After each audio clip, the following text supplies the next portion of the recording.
Hello everybody, welcome back to my YouTube channel. So guys, in this video I'm going to be showing you how to fix this type of error on Instagram. So let's get started without wasting any time. Firstly, let me tell you that when you like or unlike again and again a video or a post, then you will see this type of error. So how can you fix it? Just simply close this page, and after that let me tell you that you have to open Instagram again, and after that let me tell you that you have to tap on your profile here, and from here you have to tap on three lines, and after that you have to tap on settings, and then you have to tap on help, and then you have to tap on report a problem, again tap on report a problem, and now here you have to take screenshot of your problem.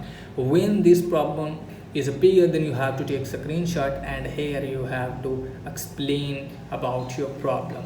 So here you have to write,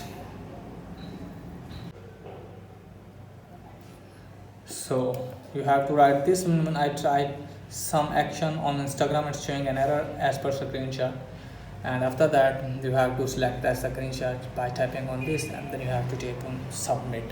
As you can see guys, showing here submit option. Just simply tap on this, and after 48 hours you will be able to get rid of this problem. So that's it guys for today's video. The videos are to please like and subscribe my channel. Thanks for watching.